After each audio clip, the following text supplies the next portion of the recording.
Welcome back, everybody. This is JenSandwiches, here to take another bite out of Zombie Exodus Safe Haven. I believe we were just about to eat a meal after our intense fight. I wonder why it's not saving. This happened last time, remember? Alright, hang on while I fast forward through all of this stuff again. Maybe I'll get lucky and Woody will survive this time. Okay, I think I'm caught up to where I was. I didn't have to redo as much as I thought I did. Okay. So, yeah, I thought for a second I was going to have to go all the way back to, like, the fight and stuff, but no, I just had to reassign people their tasks, so that wasn't so bad. So, anyway, continuing now. You spent half an hour separating the food and figuring out how much can be used for a meal today versus saved for future consumption. Without a way to predict the timing of an end to the outbreak, you have no way of knowing when more food will become available through normal means. There's no going to a store, and you don't know if aid is available from emergency services. The food and water in front of you may need to last a while. You look around the camp at the other survivors. Many are sitting on blankets on the ground, trying to rest for the first time in many hours. Those who are working to set up camp are sluggish and weak, milling about as if imitating the languid walk of the infected. Giving them a hearty meal would replenish their bodies and spirits, making them more capable of surviving the day ahead. How much can you spare? Should you conserve now and proportion out future meals, or give the group a feast and risk leaner meals in the days ahead? Yeah, I don't think we're going to have a whole feast. That sounds like a bad idea. I'd like to do that, but I think not. But we did just go through so I'm going to do, like, a normal meal, and then next time we can just eat a little bit. Or I could have them all vote, I suppose. Nah, I'm just going to tell them this is how it is. You separate out the food and bring enough for the meal to the campfire. Oh, good. You can put the food right here on the blanket. I made a space for it, Jamie says, pointing to a small stretch of plastic near the edge of the fire. Since Riley's cooking, I'll go rest for a bit. Tell him to grab me if he needs any help. He wipes ash from his hands on a rag hanging from his belt and walks off. So what do we got here? Riley strides up from behind, looking the part. He wears a skull and crossbones bandana over his hair and a long white scrap of linen down his pants like an apron. Oh my god. He bends to look at the food items on the plastic mat. Not too shabby. Some meat, some vegetables, starch. I'm thinking a chicken and pasta stew would do the trick. Chicken and pasta stew? Ever hear of, oh gosh, mulligatawny? Oh my god, I don't know how to say this. Mulligatawny? People think it's Indian because of the curry, but it originated in England and Ireland. Granted, we probably stole the idea, just like we did everything else. But it's hearty and sticks to your ribs, and that's what these people need. Anyway, I better get cooking. Okay. The clearing on the Colorado hillock has become a safe haven of sorts, set back in a clearing of the forest. No one can see your group from the highway below. In the small clearing, tents and blankets line the outer part of the circle, and the survivors take spots as food is passed from pot to person, filling bowls, empty Tupperware, and any other container scrounged for use. Receiving your own bowl of stew, you feel content with the portion, considering there might not be many meals this size in the near future.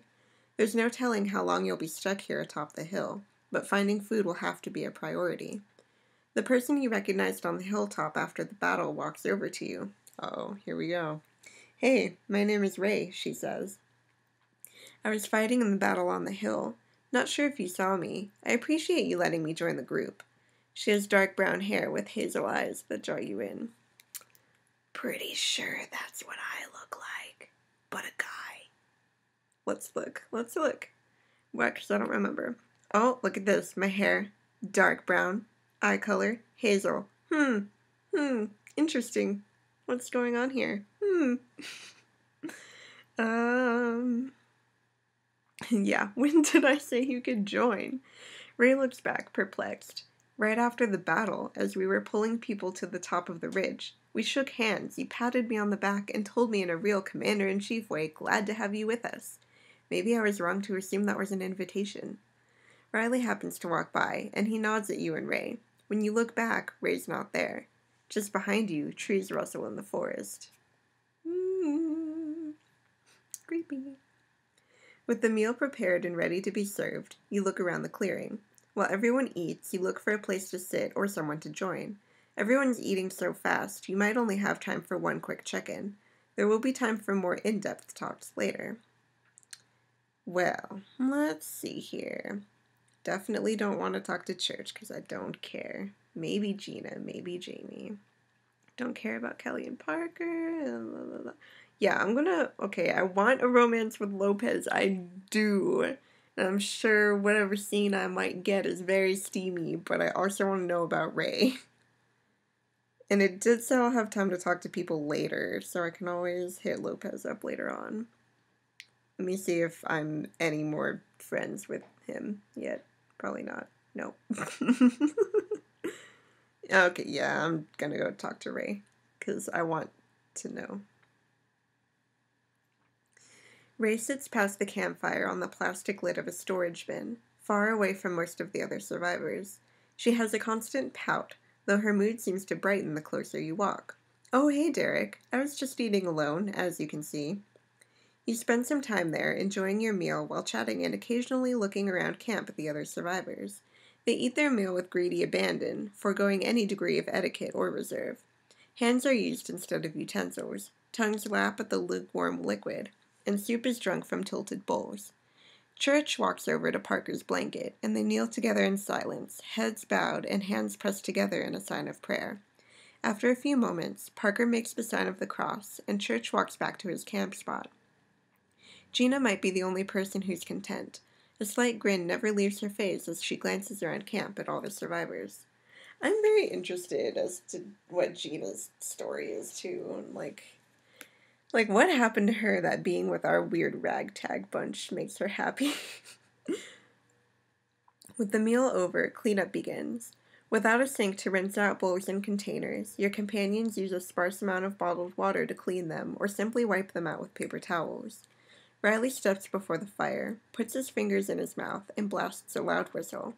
All right, everyone get your asses over here. I got something special for dessert. The survivors stop their cleanup and congregate near the campfire, surprised expressions on their tired faces. Nora is last to make it, and the group makes a path for her to reach the front of the fire closest to Riley. After she stops near the roaring flames, the rest of the survivors form a semicircle around the bonfire. Riley raises his hands, and the group quiets. I appreciate you all coming over here, he says. He pauses and looks at his mother, tears forming in his eyes, which he quickly wipes away. Look, I'm no talker. My mother means the world to me. Yesterday was Mother's Day, and this lady has always been the best ma a punk like me could ask for. Happy Mother's Day, Ma. Love ya. Aw, come here, you hot dog. Why did she call him a hot dog? I love it, though. Nora says and opens her arms for her son. He hugs her, and she strokes his hair and plants a kiss on his cheek. The group watches on as the mother and son embrace, all in silence, with only the sides of the mountain wind and crackling fire to be heard. Happy Mother's Day, Mom, wherever you are, Brody says. He takes Madison's hand, and she lays her head on his shoulder. Parker stands. Happy Mother's Day, Jew. And to Daniel. I love you, Dad. Happy Mother's Day, Mom, Jamie says next. I know you're out there, probably saving other people. I'd like to send my love to the best parents in the world, Nathan says. Their names are Claire and Mustafa. Kelly takes a step forward and raises a plastic cup. To my mother, she died 2 years ago, the day before New Year's Eve. She was strong yet comforting, honest but cunning, hard-working but fun-spirited. To all single mothers out there, and all those surviving on their own, not just through an outbreak, but through every sickness, every day rent's due, every time a meal is placed on the table, every trip to the Chapel Hills Mall for school supplies, every prom dress, Her voice fades, and she drinks from her cup. My mother wasn't a God-fearing woman, believe it or not.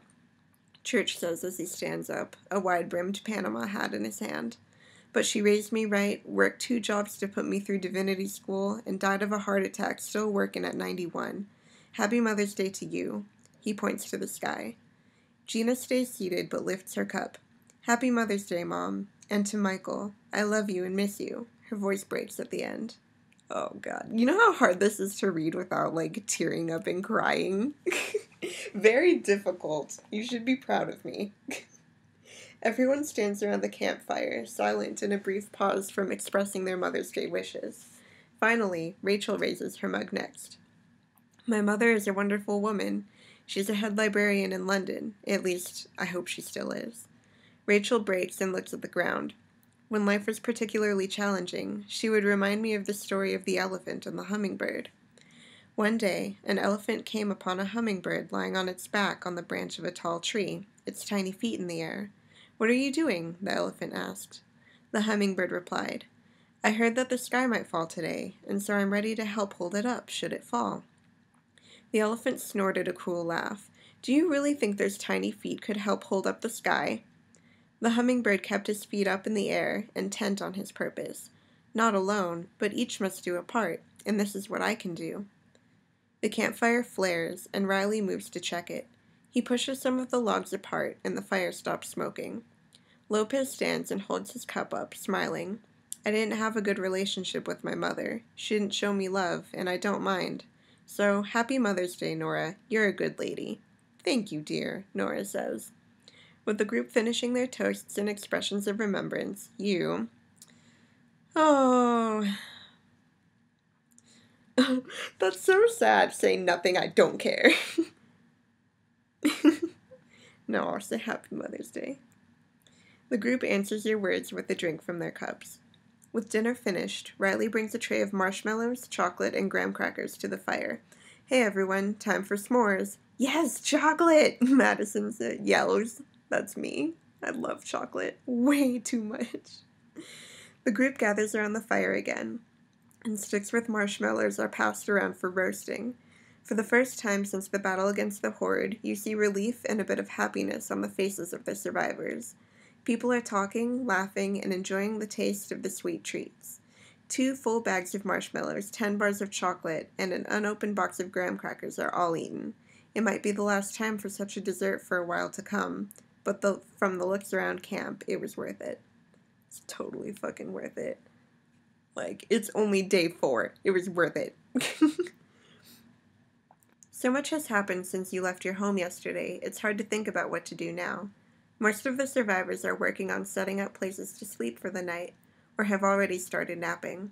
There's no telling how long your group will be at the clearing, so you might want to get a jump on setting up your own place to sleep.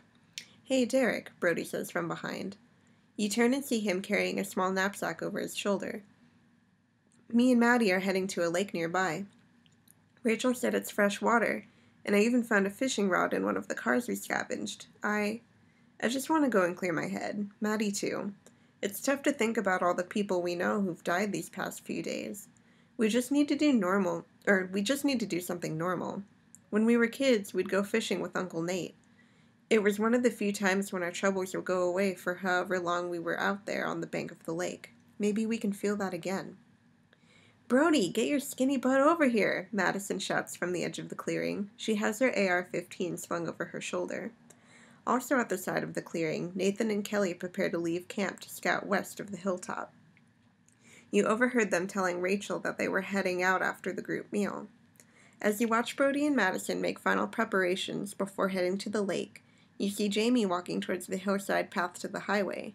Jamie mentioned wanting to work on fixing the van. Rachel follows close behind. Since there are only a few hours left before dark, you... what should I do, guys? I think I'm gonna go to the lake, because that sounds like fun. Now that your group has combined its inventory, you have access to more gear and clothing options. Rachel even offered some of her special weapons to members of the group she feels can use them effectively. As you prepare to leave camp, you consider the weapons you're holding. Hands and trench knife. I'm holding my hands. Yeah, I should probably choose something else. I mean, hands sounds like a great weapon, but at the same time, I don't know. A shovel. Look at all these guns I can have.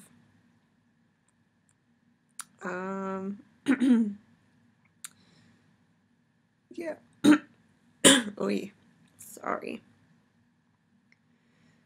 But yeah, Beretta sounds useful. I don't think we're gonna meet anything super scary out there. Plus, Madison has a fucking machine gun, so I think we'll be fine. I'll bring... Sure. That sounds good. Yeah, let's do that. Actually, no, my trusty trench knife, because I did well with that before. I want to change clothes. What can I wear? I'm currently wearing my combat uniform. All black covert clothing. Combat uniform, formal service uniform, hiking clothes, street clothes.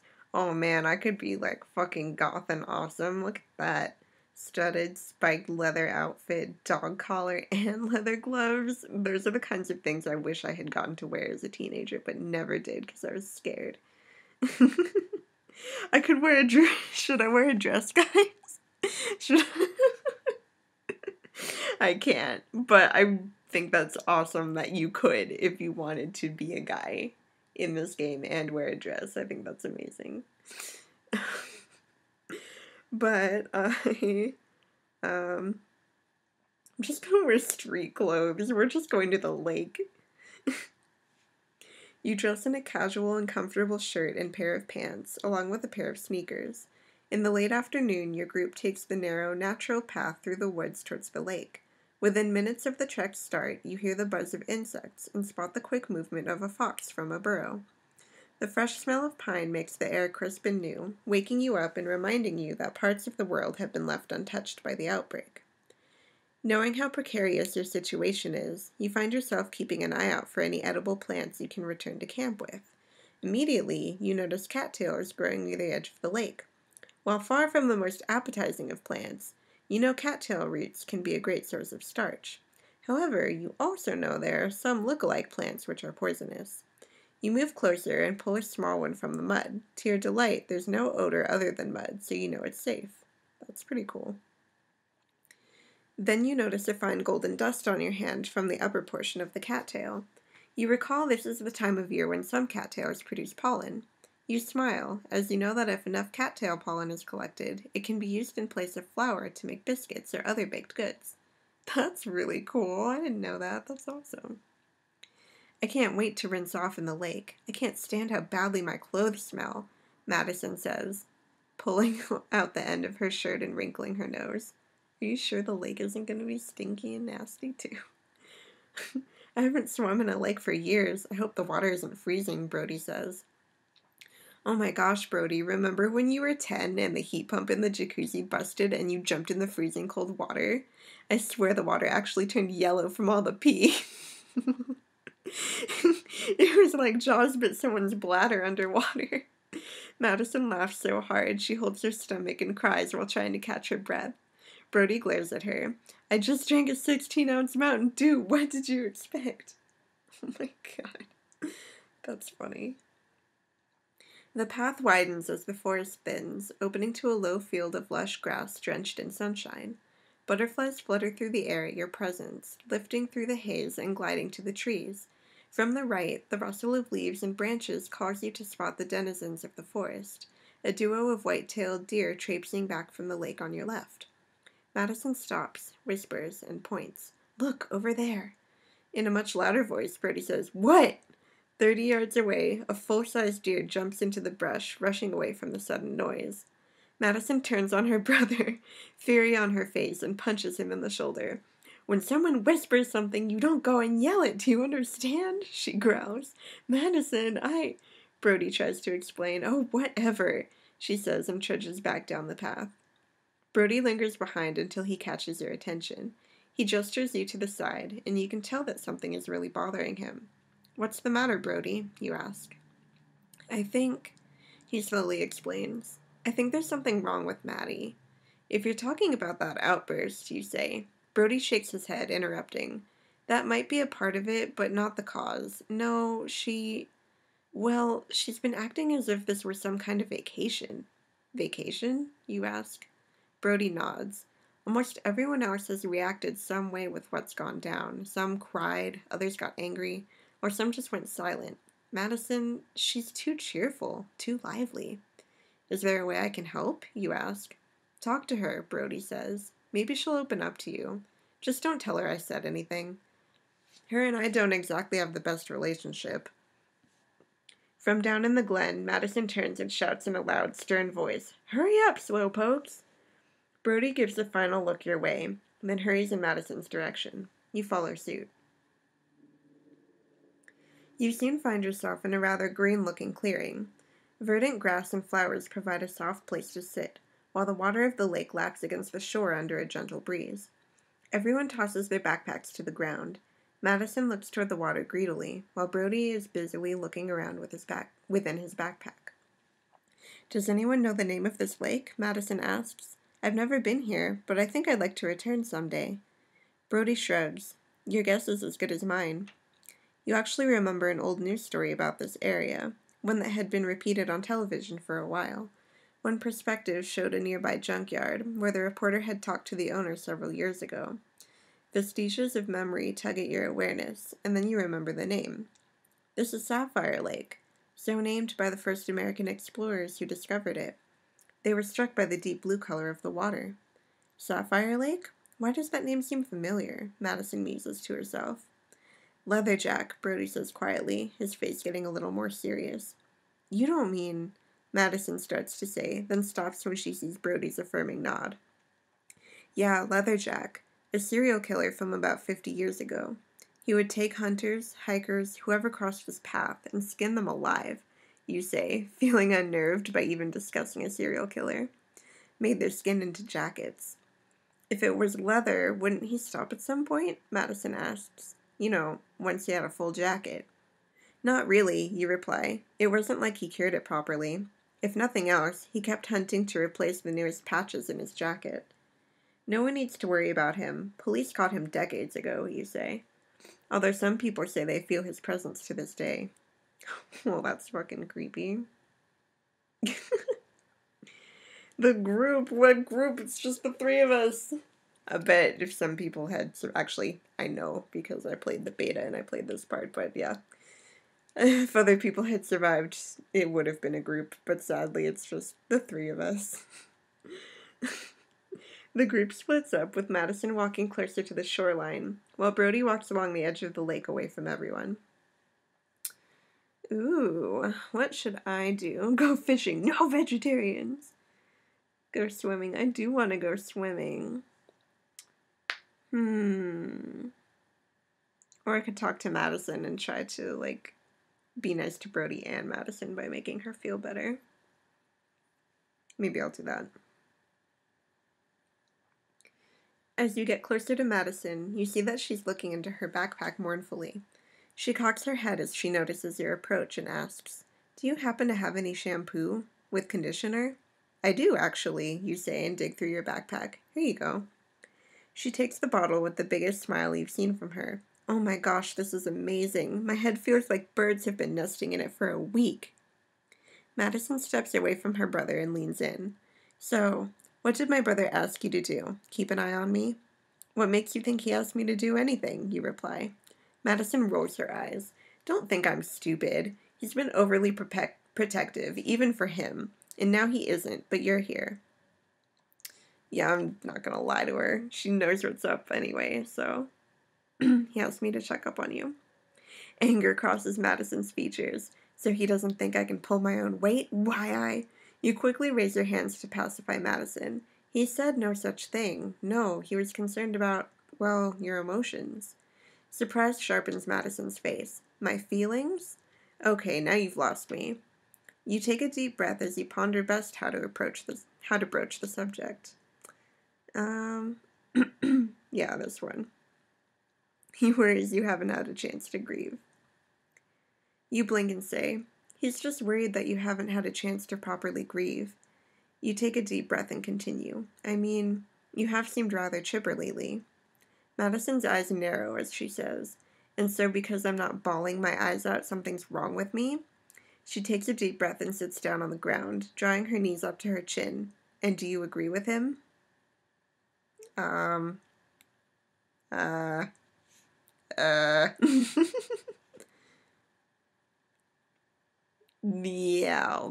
I'll judge it for myself. "I don't know enough to agree or disagree," you say. "I prefer to make up my own mind. That's one reason I asked you." Madison nods.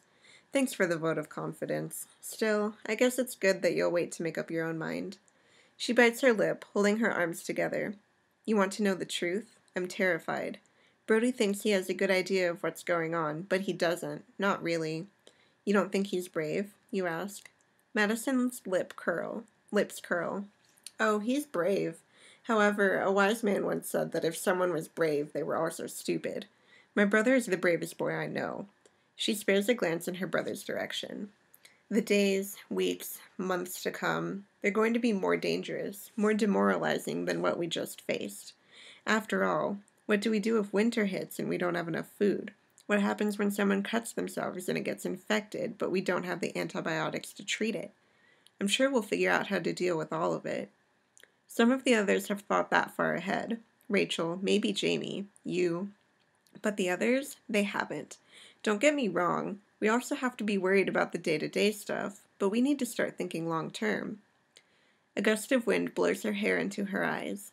"So my behaving as if nothing is wrong. It's just an act, a facade. It's not like I haven't had enough practice in school. Show someone that you're smart, that you have more than 2 brain cells, and you get ignored. Show that you're cheerful, bubbly, endearing. Why, they'll make you the queen of the school." There's an edge of pain laced into Madison's words, especially as she says the last line. Then she looks at you. "But what would you know about being hated?" "Little girl, everyone hates me in this group." "So I know all about it."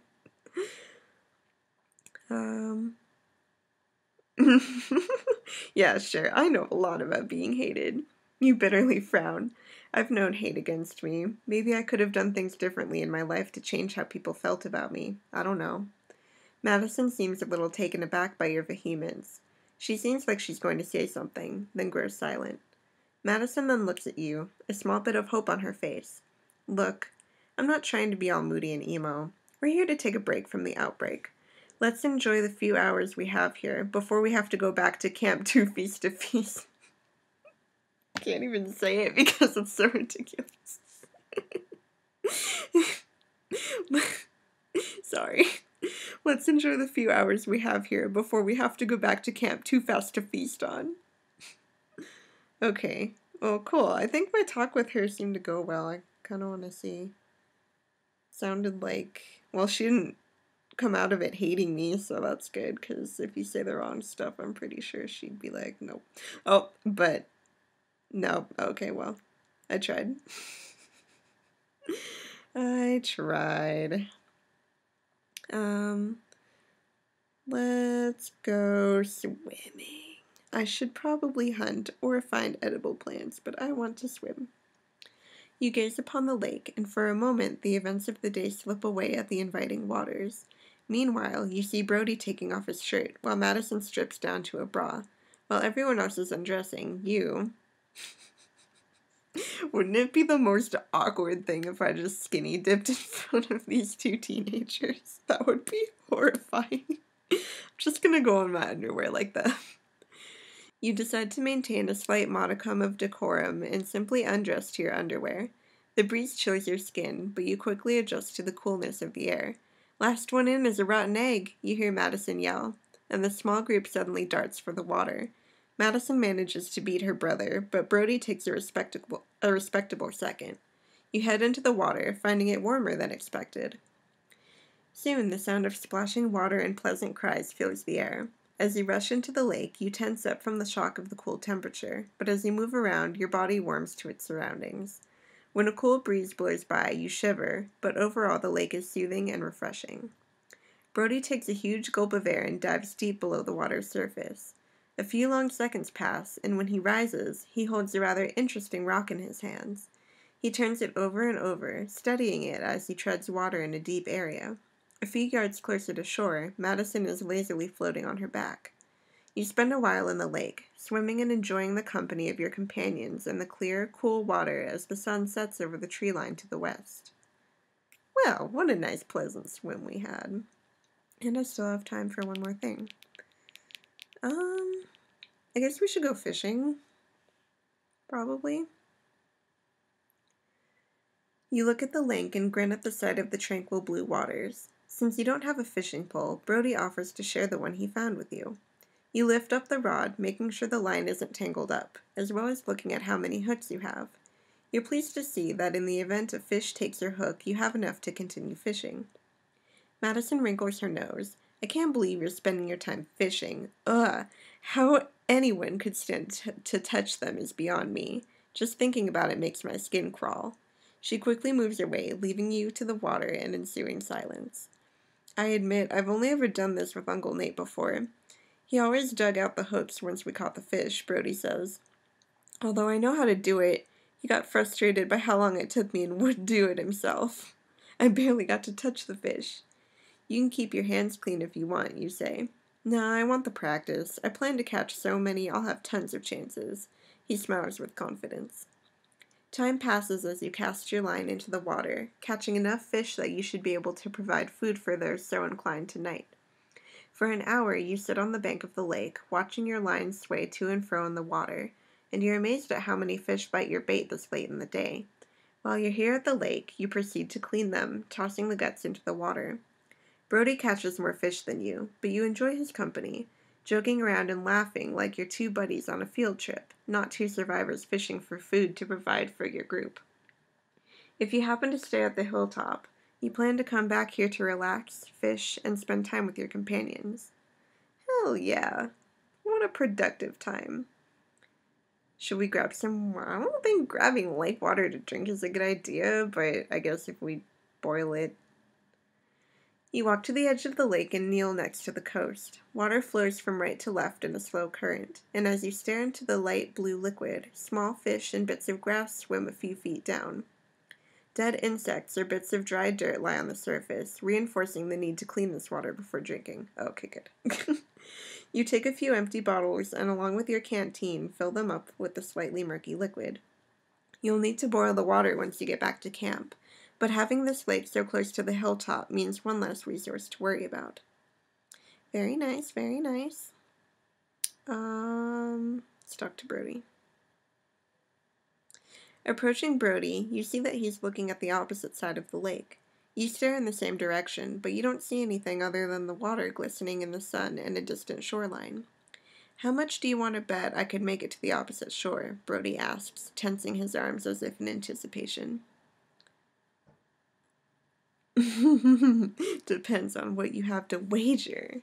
Yeah, I'll play along with him, why not? Well, I could bet you my... Brody starts to say, then quiets down. For a moment, you see his lip quiver. Forget about it.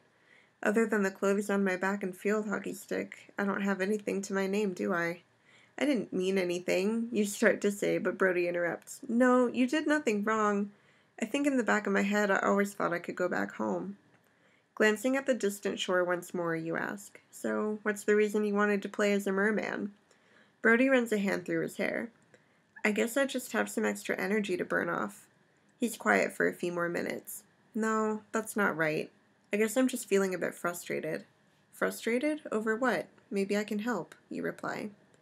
Brody stares at you and then shakes his head, staring at the lake once more. You know how it feels when you know you can do more, but you aren't given the chance? Maybe, you say, a little uncertain. Brody looks at you. I mean, most of the group doesn't know you, and yet you're made leader. Bitterness creeps in. Oh God, I didn't pick to be leader. Yet, here I've led the team at school for a couple years now, and I'm completely looked over. Screw you, Brody. I saved your ass and your sisters. Oh God, I forgot I have a temper. For a second, I didn't realize that was me. Oh no. Poor Brody. Screw you, Brody. I saved your ass and your sisters and do better than anyone else. Sorry. I know I shouldn't have said that. I'm fine with you being leader, but you got to admit, I have the goods for it. And you think I'm not fit to lead? Your voice remains raised. That's not what I said. However, I wasn't even given a chance to prove myself, but it was handed to you, he says. I don't know what to say about it, you say honestly. Things are in flux. Whoever is leader could easily change tomorrow. Brody lets out a slight chuckle. Though it doesn't do me much good today. I know. Patience is its own reward. Coach tried to drill that into my head, but it didn't make accepting it any easier. Brody's brow furrows, and he stares at you, his eyes narrowed. How do you do it? I mean, you don't really show us crazy leadership skills. I know I suck, shut up. Now hold on, kid. I'm an effective leader and don't need you judging me. Brody's face tightens up and his cheeks turn red. Sorry, that's not what I mean. You're great. I don't know. I wish I'd been given the chance to speak on my behalf and let the group know I'm ready to step up. You stare at the lake and watch the ripples of a large fish swimming by. I don't mean to take up too much of your time. I know you want to do some other things while we're here, Brody says through a sigh. Thanks for the talk. No problem, you say. That was not a productive talk. You step away from Brody and he goes back to looking at the distant shore. Much sooner than you want, your time at the lake comes to an end. So you gather up your backpacks and give one last regretful look at the calm waters of Sapphire Lake. You don't know when or if you'll be able to come back, but it made for a good break from the campsite. For an instant, a spark of light flashes in the distance. It might have been the sun somehow reflecting off of the lake, but you quickly dismiss this as it came further up the tree line. Your gaze slowly pans to the horizon, and that's when you see another flash of light, a reflection off of glass. Squinting your eyes, you can make out a person in camouflage, looking down in your direction, sunlight reflecting off the lenses of his binoculars. You take out your binoculars and look through them at the figure. He's tall and solid, though a backpack and utility vest mask his shape. He has dark hair under a camouflage-patterned hat, and a rifle is slung on his shoulder. As you examine him, he draws back into the foliage and disappears. No one else notices the stranger. You don't want to worry the others, so you keep it to yourself for now. From the far shore, you catch snatches of low sound. Shaking your head, the sound becomes more distinct, that of a growl. The sound is one you're familiar with, having experienced it when you fought the zombies at the hilltop. There, on the other side of the lake, you catch the lumbering forms of two zombies. Though it's hard to make out the details, you could swear they're tasting the air. We should get back, you say, before the others start to worry about us. Ugh. Creepy. You and the twins take the natural path south to the hilltop. The other survivors are all involved in setting up sleeping arrangements or performing other chores. No one notices your return. Now that you're back in camp, you empty out all the lake water you collected and set it in a pot for boiling. It will be drinkable in a short while. Okay, that's a good place to stop. We had a great time at the lake, guys. And we celebrated Mother's Day, even though it was kind of sad. But all in all, a very productive time. So yeah, also, people are spying on us, and that's pretty creepy. Alright, anyway, guys. Thank you guys once again so much for sticking with me, and I will see you all later. Bye!